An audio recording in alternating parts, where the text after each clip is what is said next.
논술로 만나는 우리 역사 13권. 고려 청자는 어떻게 세계 1위가 될 수 있었을까?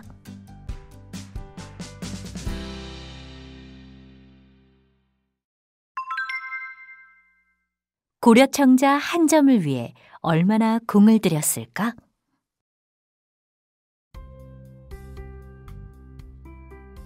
장우야, 이제 대수에게 흑반죽을 가르쳐 주거라. 장우는 대수와 같이 윤호인 밑에서 청자 일을 배우는 아이였습니다. 나이는 대수와 같지만 일을 배운 것으로 따지면 대수보다는 4년이나 선배였습니다.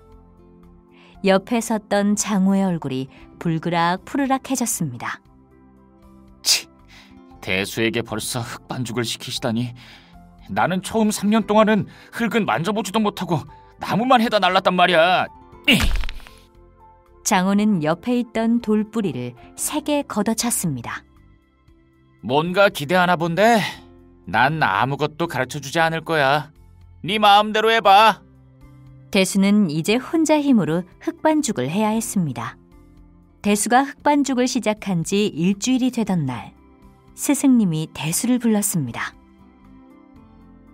대수야, 청자의 매끈한 곡선과 투명한 비색은 어디에서 온다고 생각하느냐? 도공의 손기술에서 나오는 것 아닐지요? 대수는 떨리는 목소리로 대답했습니다. 손기술보다 더 중요한 것은 흙이다. 흙에 모래나 돌, 공기 등이 섞여 있으면 절대 좋은 청자를 구울 수 없어. 구워봤자 색깔이 얼룩덜룩하거나 표면이 거칠거칠하겠지. 그래서 흑반죽이 중요한 게야. 어떻게 하면 흑반죽을 제대로 할 수 있습니까? 대수가 물었습니다. 그런데 그때 갑자기 장우가 끼어들었습니다. 첫째, 일단 흙을 바싹 말린 후 곱게 갈 것. 둘째, 곱게 간 흙에 물을 섞고 가는 채에 걸을 것. 셋째, 충분히 반죽하여 모든 공기를 뺀 후 숙성시킬 것. 전부 지난번에 알려주지 않았니? 장우는 대수에게 흑반죽하는 법을 알려준 적이 없었습니다. 대수는 억울해서 눈물이 날 것 같았지만 꾹 참았습니다. 스승님, 대수가 아직까지 청자를 만들 준비가 되어 있지 않은 듯합니다. 제가 설명을 해줄 때에도 흑반죽 하나에 너무 공을 들이는 것 아니냐고 따지더니. 장우의 말에 윤호인의 표정이 굳어졌습니다. 대수는 당분간 흑반죽 대신 다시 나무나 해오거라.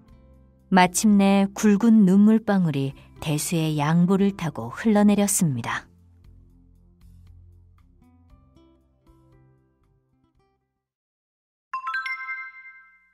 고려 청자의 아름다운 곡선은 어떻게 만들어질까? 나무를 한가득 실은 지게를 지고 산을 오르내리면 땀은 비 오듯 쏟아지고 온몸은 누군가에게 두들겨 맞기라도 한 듯 아팠습니다. 하지만 대수는 쉴 수 없었습니다. 얼른 일을 끝내놓고 윤호인이 청자를 빚는 모습을 보고 싶었기 때문입니다. 대수는 오늘도 일을 끝내고 윤호인에게 들킬까 조심조심 작업실로 향했습니다. 그건 이렇게 해야지. 안에서는 장우가 윤호인을 보조하며 성형 기술을 배우고 있었습니다. 오늘은 상약국에 바칠 약사발을 만들도록 하겠다. 내가 하는 것을 잘 보고 익히거라. 윤호인은 말이 끝나기가 무섭게 물레 위에 흑반죽 한 덩어리를 올려놓았습니다. 그리고 빠른 속도로 발 아래 놓인 물레를 돌리기 시작하였습니다. 물레 위에 흑반죽이 빙글빙글 춤을 추는 것 같았습니다.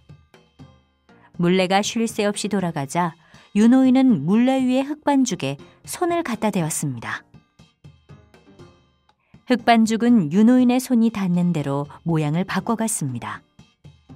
윤호인이 손바닥 안쪽에 힘을 주어 밀면 흑반죽에는 어느새 아름다운 곡선이 만들어졌습니다. 순식간에 움푹 팬 그릇의 안쪽 부분도 완성되었습니다. 마지막으로 유노인이 엄지와 검지를 이용하여 그릇 윗부분의 울퉁불퉁한 부분을 다듬었습니다. 마침내 단정한 멋을 풍기는 그릇이 완성되었습니다. 우와. 대수는 유노인의 솜씨에 다시 한번 감탄했습니다. 몰래 기술을 익히고 나면 대수는 또다시 나무를 하러 산으로 향했습니다. 대수가 늘 성실히 일한 덕분에 가마에 불을 지필 때 나무가 모자라서 곤란을 겪은 일은 한 번도 없었습니다. 그렇게 또 몇 달이 지나고 새벽부터 가랑비가 내리던 어느 날, 대수는 오늘도 어김없이 지게 가득 나무를 해왔습니다. 대수가 가마 근처에 나무를 내려놓았을 때였습니다. 그만하면 됐다. 내일부터는 장우와 함께 기술을 배우도록 하거라. 기술을 배우라는 말에 대수는 뛸 듯이 기뻤습니다. 정말이십니까? 이제 제게도 기회를 주시는 겁니까? 대수는 묻고 또 되물었습니다. 이렇게 대수가 유노인에게 기술을 배우기 시작한 지도 벌써 4년이 넘었습니다. 어느 날 유노인이 대수와 장우를 나란히 불렀습니다. 2달 후에 고래 진상해야 할 청자 목록이다. 나도 이제는 예전 같지가 않아. 나 혼자서는 이 많은 양을 다 해낼 자신이 없구나. 너희 둘 중 한 명이 나를 도와 직접 청자를 만들어다오. 대수는 깜짝 놀랐습니다. 그 말은 장우와 대수 중에서 자신의 대를 이을 후계자를 뽑겠다는 뜻이었기 때문입니다. 열흘 후 대결을 펼치겠다. 대결 종목은 매병이다. 더 나은 매병을 빚은 사람이 나와 어깨를 나란히 하고 청자를 빚을 수 있을 것이다. 열흘 후 대수와 장우가 물레 앞에 앉았습니다. 소매를 걷어붙인 장우가 먼저 큼지막한 흙덩어리를 물레 위에 올려놓았습니다. 대수도 흙덩어리를 준비하고 손에 물을 조금 묻혀 물레를 돌릴 준비를 마쳤습니다. 드디어 대수와 장우의 물레가 서서히 돌아가고 두 사람의 손이 분주히 움직이기 시작했습니다. 장우가 두 손을 물레 가운데로 살짝 모아 흙덩어리를 길쭉하게 만들면 대수도 이내 길쭉한 모양을 만들었습니다. 한가운데에 깊은 구멍을 내어 먼저 매병의 형태를 완성한 사람은 대수였습니다. 그러자 장우의 손놀림도 더욱 빨라졌습니다. 이렇게 대수와 장우는 서로 앞서거니 뒤서거니 하며 매병을 완성시켜 나갔습니다. 매끈한 자태를 탄생시켜야 해. 긴장 속에서도 두 사람의 바람은 한결같았습니다. 드디어 청자 매병의 성형 작업이 마무리되었습니다.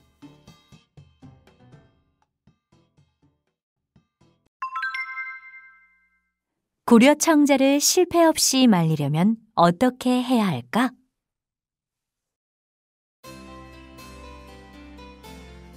수고들 했다. 그동안 실력이 많이 늘었구나. 스승님, 이제 오늘 빚은 청자를 밖에 내놓아도 되겠습니까? 장우가 나서서 말했습니다. 말릴 때 온도가 맞지 않으면 청자에 금이 가거나 갈라질 수 있으니 주의하고 또 주의해야 한다. 마침 오늘은 너무 뜨겁지도 차갑지도 않은 날이구나. 바람도 적당히 불고 있으니 그릇의 위와 아래, 안과 밖이 골고루 잘 마를 수 있겠어. 네, 그럼 그릇을 내다 놓겠습니다. 장우가 마치 어린아이를 다루듯 조심스럽게 그릇을 나르기 시작했습니다. 표정도 사뭇 진지해서 평소에 대수를 괴롭히던 장우가 맞는지 의심스러울 정도였습니다. 참, 그늘이다. 반드시 그늘에 말려야 한다. 유노인은 안심이 되지 않는 듯 다시 한번 당부하였습니다. 뜨거운 햇빛 아래서 말리면 바깥쪽은 너무 빨리 마르고 안쪽은 천천히 마르기 때문에 금이 가기 쉽죠. 저희도 이제 그 정도는 다 압니다. 이번에는 장호보다 대수가 먼저 나서서 대답하였습니다. 대수의 눈에도 결코 지지 않겠다는 각오가 엿보였습니다. 상감 기법에는 어떤 비밀이 숨어 있을까? 사흘 후, 대수와 장호가 다시 한자리에 마주했습니다. 두 사람이 만든 청자매병에 무늬를 새겨 넣어야 하기 때문입니다. 그릇이 너무 바싹 마르면 무늬를 새길 수가 없기 때문에 물기가 완전히 마르기 전에 새겨야 한다. 어디 보자. 옳거니 지금이 딱 좋겠구나. 윤호인은 한쪽에서 자신이 만든 청자매병을 꺼내 보이며 말했습니다. 여기 그려진 것은 한 마리 학이니라. 이 무늬를 보고 너희도 똑같이 새겨 넣어보거라. 장호의 입가에 희미한 웃음이 번졌습니다. 학문이라면 몇 번 새겨본 적이 있었기 때문입니다. 하지만 학문이에 자신 있기는 대수도 마찬가지였습니다. 아니, 대수는 학뿐만 아니라 매화, 모란, 덩굴, 인물까지도 새겨 넣을 자신이 있었습니다. 산에 오를 때마다 틈만 나면 나무 껍질에 조각 연습을 해왔기 때문입니다. 두 사람은 가는 조각칼로 학을 새겨 나가기 시작했습니다. 칼이 지나가는 길마다 학이 날개짓을 했습니다. 숨소리조차 크게 낼 수 없는 팽팽한 긴장감이 흘렀습니다. 홈이 생긴 부분에는 흰 흙을 발라 채워 넣었습니다. 잠시 후 그것을 다시 긁어내니 새하얀 학이 우아한 자태를 드러냈습니다. 두 사람 모두 완벽한 학을 새겨낸 것입니다.